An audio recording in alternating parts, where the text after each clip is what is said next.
No princípio, antes que o tempo e o espaço fossem moldados, antes de qualquer criação, existia o Verbo. E o Verbo estava em união perfeita com Deus, e o Verbo era a própria essência de Deus. Ele era a fonte de toda a vida, a luz divina que brilha eternamente, uma luz que as trevas jamais poderiam compreender ou extinguir. Essa luz, a promessa de salvação, desceu dos céus e se manifestou na terra, tomando a forma de um homem, Jesus. Ele habitou entre nós, cheio de graça e verdade, para que pudéssemos conhecer o Pai através dele. Então, uma voz poderosa ecoou na vastidão do deserto, um chamado ao arrependimento. Era João Batista, um homem de vestes rústicas e espírito fervoroso, enviado por Deus. Ele mesmo não era a luz, mas veio como testemunha para anunciar a chegada dela, preparando os corações e aplainando o caminho para o Senhor.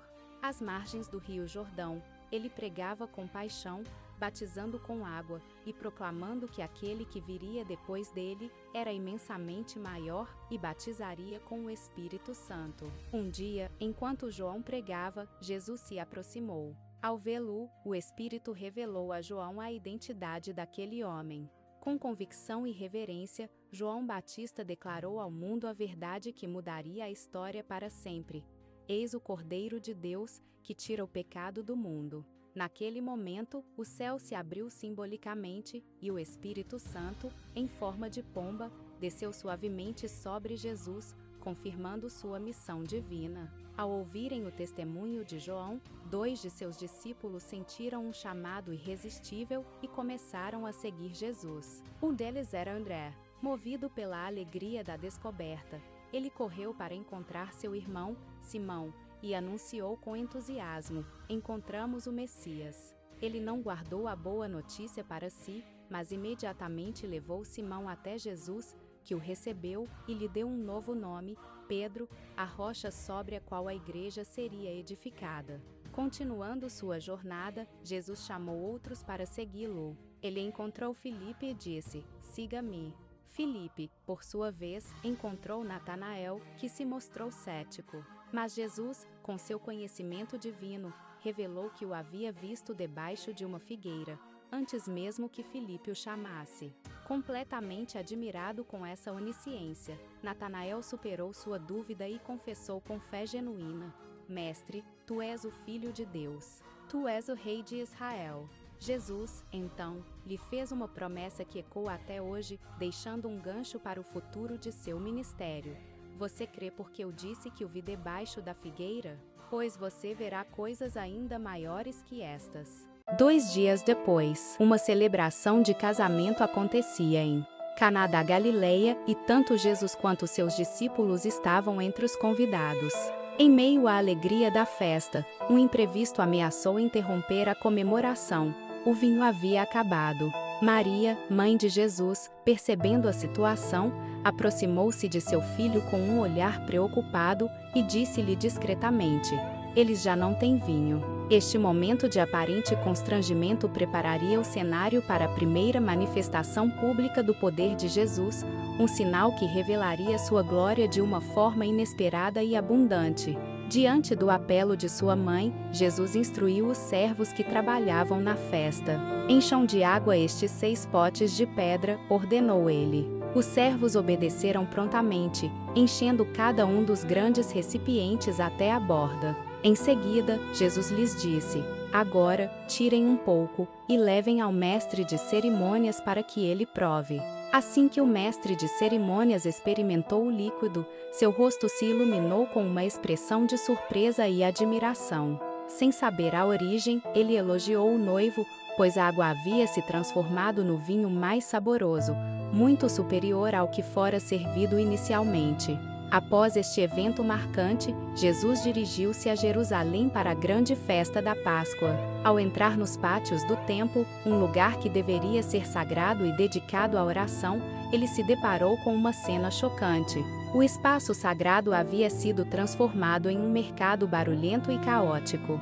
Vendedores gritavam, animais eram negociados e mesas de cambistas ocupavam o lugar que deveria ser reservado para a adoração, desrespeitando a santidade da casa de Deus. Movido por uma justa indignação, Jesus agiu com autoridade divina. Ele improvisou um chicote de cordas e, com uma expressão severa, começou a expulsar todos do templo, tanto os mercadores quanto os animais. Com um gesto firme, derrubou as mesas dos cambistas, espalhando moedas pelo chão, e declarou com voz potente: "Tirem estas coisas daqui.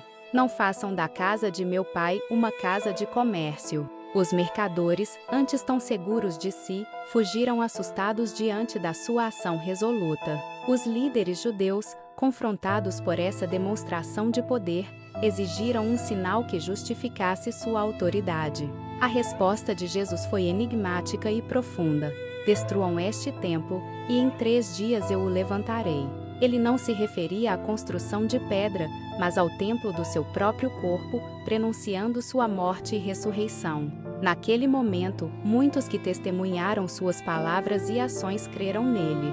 Contudo, Jesus, conhecendo a profundidade do coração humano, sabia em quem podia verdadeiramente confiar, pois seu olhar penetrava além das aparências. Nas sombras da noite, um fariseu proeminente chamado Nicodemos, movido por uma curiosidade que não podia ser contida pelo dia, procurou Jesus. Em um encontro secreto, longe dos olhares da multidão, ele se aproximou do mestre, dizendo: "Rabi, sabemos que és um mestre vindo de Deus. Pois ninguém pode realizar os sinais que tu fazes se Deus não estiver com ele." Era o início de um diálogo que mudaria para sempre a compreensão da fé. Jesus, olhando além das palavras de Nicodemos, respondeu com uma verdade profunda e enigmática: em verdade te digo, quem não nascer de novo, não pode ver o reino de Deus." A confusão tomou conta do rosto do fariseu, que questionou com a lógica humana: como pode um homem nascer, sendo já velho? Jesus então esclareceu que este não era um nascimento da carne, mas um renascimento espiritual, uma transformação operada pelo Espírito Santo, tão misterioso e poderoso quanto o vento que sopra onde quer. Foi nesse momento que Jesus revelou o coração do Evangelho, proferindo as palavras que ecoariam por milênios e através de todas as nações, porque Deus amou o mundo de tal maneira que deu o seu Filho unigênito, para que todo aquele que nele crê não pereça, mas tenha a vida eterna. Uma declaração de amor incomparável, a promessa de salvação oferecida a toda a humanidade através do sacrifício supremo, um presente de graça para todos que simplesmente creem. Jesus continuou, contrastando a luz e as trevas. Ele explicou que a sua vinda ao mundo era como uma luz brilhante, mas muitos preferiram permanecer na escuridão, pois suas ações eram más e não queriam que fossem expostas. Contudo, aquele que vive pela verdade não teme a luz. Pelo contrário, busca-a para que fique claro que suas obras são feitas em aliança com Deus, refletindo a glória divina em sua vida. Enquanto isso, longe de Jerusalém, os discípulos de João Batista notaram que as multidões agora seguiam Jesus. Mas João, com um coração cheio de humildade e alegria, reafirmou seu propósito. Ele se descreveu como amigo do noivo, cuja alegria é completa ao ouvir a voz do noivo. Com uma frase que se tornou um pilar de servidão, ele declarou: "É necessário que ele cresça e que eu diminua", selando sua missão como o precursor que preparou o caminho para o Cordeiro de Deus. Gostou desse vídeo? Então se inscreva para mais e deixe o seu gostei. Gratidão!